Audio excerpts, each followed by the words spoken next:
Assalamualaikum warahmatullahi wabarakatuh. Selamat pagi anak-anak. Bagaimana kabarnya? Semoga kalian semua dalam keadaan sehat walafiat.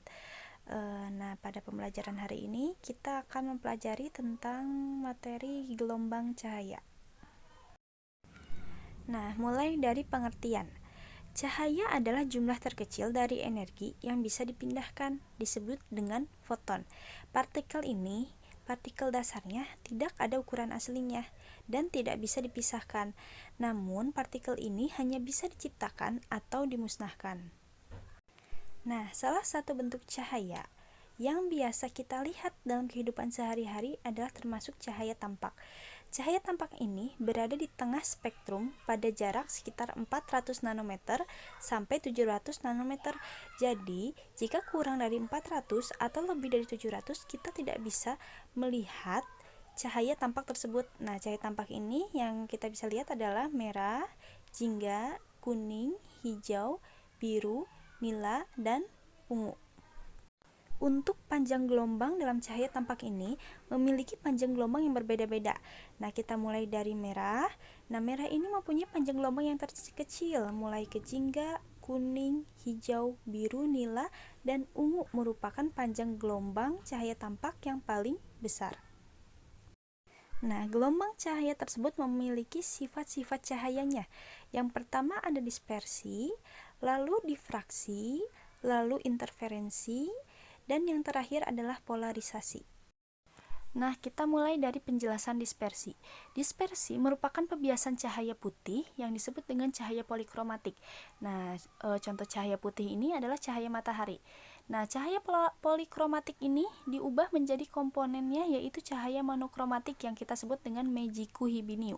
Nah, dispersi ini akan terjadi saat cahaya putih melewati medan pembias. Nah, untuk pada percobaan jika kita sekolah, kita menggunakan cahaya pembiasnya itu adalah prisma ya. Nah, nanti prismanya ini kita pantulkan dengan cahaya matahari. Nah, nanti cahaya matahari ini akan terlihat setelah masuk ke dalam prisma. Prisma tersebut akan mengubah cahaya tersebut menjadi cahaya monokromatik yaitu Meiji-ku Hibiniu. Nah, jika seberkas sinar dengan sudut datang I, kemudian sinar tersebut meninggalkan prisma dengan sudut keluar R, maka besar sudut penyimpangan antara sinar yang menuju prisma dengan sinar yang meninggalkan prisma disebut dengan sudut deviasi. Nah, sudut deviasi minimum ini dapat dirumuskan dengan sudut deviasi minimum sama dengan I sudut datang ya, tambah dengan R sudut keluarnya minus beta yang disebut dengan sudut pembias prisma. Nah, sesuai dengan hukum Snellius diperoleh sin setengah sudut deviasi tambah sudut pembias prisma sama dengan N sin setengah sudut pembias prisma. Sehingga deviasi minimumnya kita dapat rumuskan adalah deviasi minimum sama dengan N. N-nya ini adalah indeks bias prisma minus 1 dikali dengan beta. Beta ini adalah sudut pembias prisma.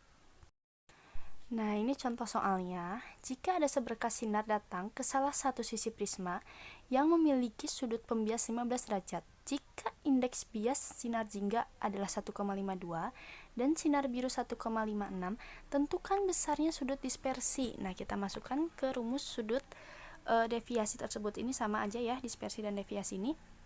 Nah, kita masukkan 1,56 kurang 1,52. Nah, ini pasti ada pertanyaan, kenapa Ibu nggak dikurang 1? Nah, karena ini yang diketahuinya adalah 2 sinar. Jika diketahuinya 2 sinar, maka kurangkan indeks bias cahaya terbesar dengan indeks bias cahaya terkecil. Nah, tinggal dikali dengan sudut pembiasnya yaitu 15 derajat sehingga hasilnya 0,6. Nah, jika diketahuinya 1 sinar, nah nanti kita masukin aja ke N-nya dan dikurang 1 ya, itu yang membedakannya. Sifat cahaya kedua adalah difraksi. Difraksi adalah penyebaran gelombang. Contohnya cahaya yang melewati halangan kecil. Nah, semakin kecil halangan tersebut, maka penyebaran gelombangnya akan semakin besar.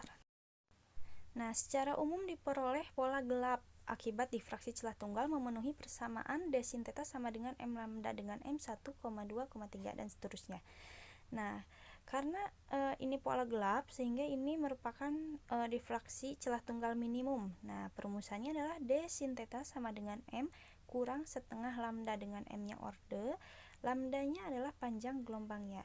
Karena sin tetanya sangat kecil, maka kita sama dengankan sin tetanya itu adalah jarak terang atau gelap orde ke M dari terang pusat per L-nya adalah panjangnya ya. Nah, sehingga rumusnya D kali P per L sama dengan M kurang setengah kali lambda. Dengan D-nya ini kita bisa hitung dengan 1 per N. N-nya itu adalah banyak goresan dari cahaya tersebut.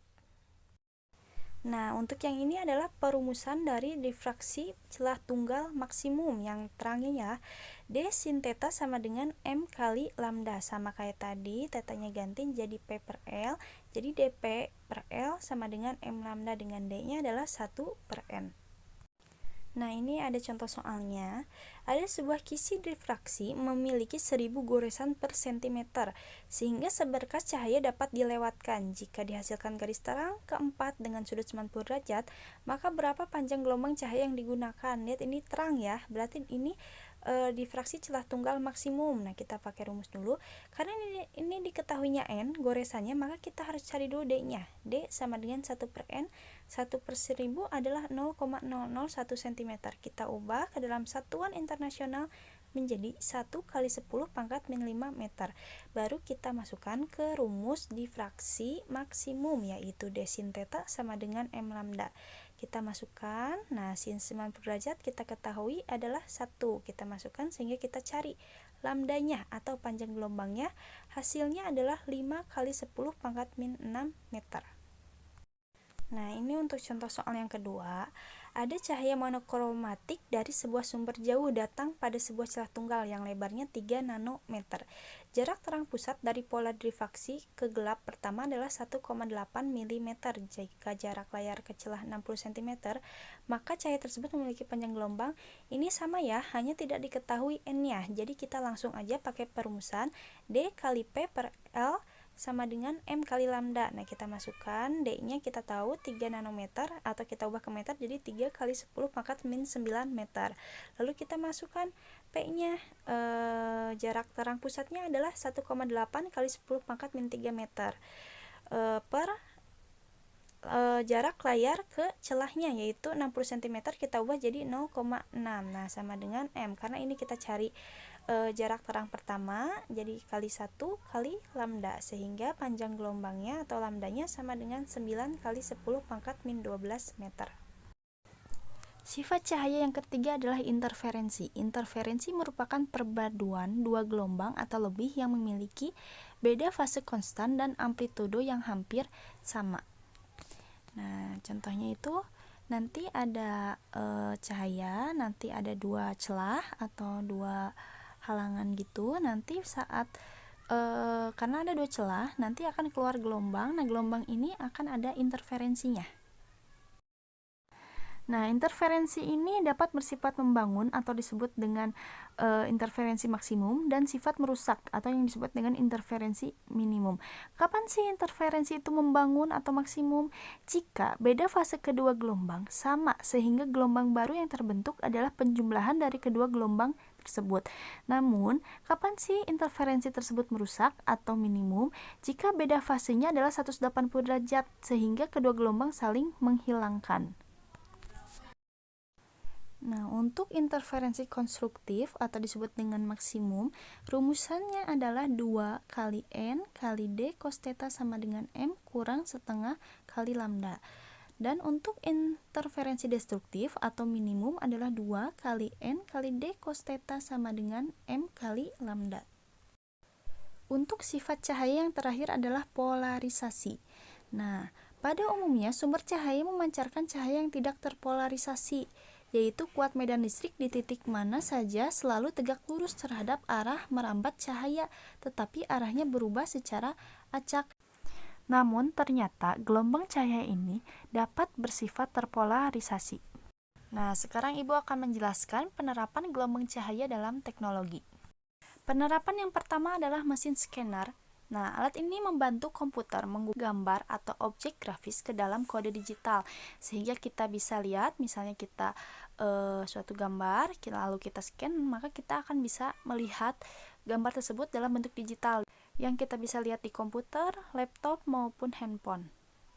Nah, untuk cara kerja dari scanner ini, yang pertama nanti akan dipantulkan seberkas cahaya melalui cermin pada dokumen. Nanti dokumennya akan terpantul.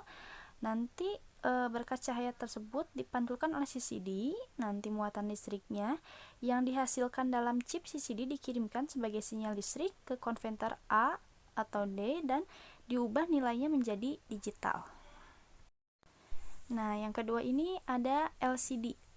Nah, LCD ini adalah layar datar yang memanfaatkan teknologi Liquid Crystal Display. Nah, jenis ini memiliki dua lapisan kaca yang terpolarisasi dan saling menempel.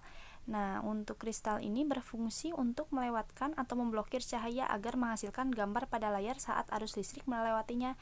Namun, kristal tersebut tidak menghasilkan cahaya sendiri. Cahaya berasal dari serangkaian lampu neon di belakang layar.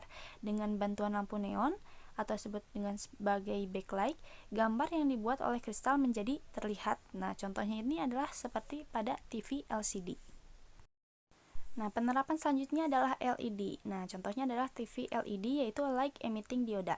Nah, LED ini mempunyai kelebihan lebih daripada LCD. Nah, contohnya pencahayaan yang dihasilkan oleh LED lebih stabil dibandingkan dengan LCD, sehingga kestabilan cahaya, warna, serta ketajaman bisa terjaga selama monitor digunakan.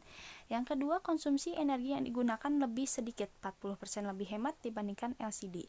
Nah, untuk umur lampu LED lebih lama atau mempunyai masa pakai yang lebih lama dibandingkan LCD. Nah, untuk beratnya lebih ringan LED dan ketebalannya lebih tipis, dan kedalaman warna yang lebih tinggi dibandingkan LCD, sampai perbandingannya itu 1 juta banding 1. Dan produk LED ini tidak menggunakan bahan-bahan yang berbahaya bagi lingkungan, salah satunya tidak menggunakan bahan elektronik yang mengandung merkuri seperti pada LCD. Nah, sehingga kita seharusnya barang-barang listrik di rumah itu baiknya seperti lampu, TV menggunakan LED.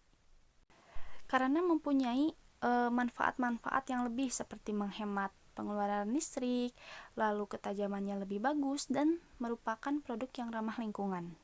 Nah, untuk penerapan-penerapan yang lain, kalian bisa cari sendiri di internet. Nah, mungkin pembelajaran hari ini dicukupkan saja. Nanti jangan lupa kerjakan tugas-tugasnya.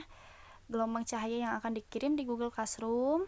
Nah, jika ada pertanyaan, boleh nanti bertanya kepada Ibu di Google Classroom atau di WhatsApp boleh. Nah, sekian pembelajaran hari ini.